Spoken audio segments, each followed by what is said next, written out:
The Suzuki Ignis is a pint-sized crossover with funky off-road styling and an upright stance that gives it much bigger road presence than a regular city car, although it's barely any bigger. Suzuki offers the boxy Ignis for sale with 4-wheel drive, so it's not all style with no substance.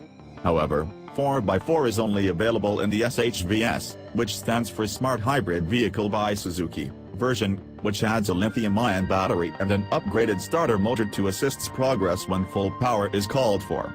You can read about the 4x4 hybrid here, as this Ignis review is focused on the 2-wheel drive version, predictably the biggest seller in the range.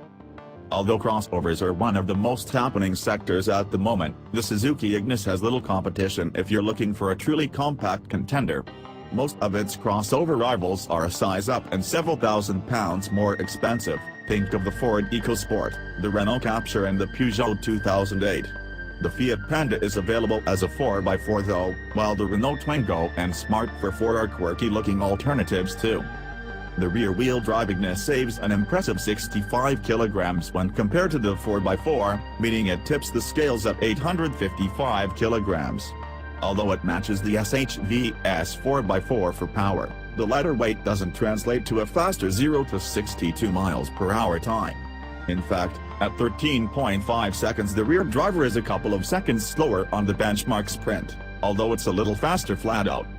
What's missing is a little bit of the hybrid slow-down punch, but once you've got the engine revving the performance feels just as perky. You need to keep things on the boil when tackling hills and motorways, but for a small city car that's par for the course. Elsewhere, the Ignis is better in a couple of crucial ways in a more basic spec. Firstly, the handling and ride are a touch sweeter. The little Suzuki feels like it's been set up to be as light as possible, and the ride is a bit less busy as a result. It's still quite crashy over the giant potholes found around rural Italy, but remind yourself how small and cheap the Ignis is and it's acceptable enough.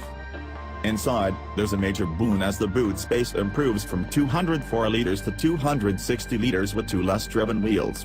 It's a decent size, especially when you consider how much space the sliding and reclining rear seats can free up. Suzuki has been really clever with the packaging of the Ignis, so it offers a TARDIS-like interior. The materials are hard and scratchy, and you can spot some weight and cost saving, but the design is attractive and quality is okay.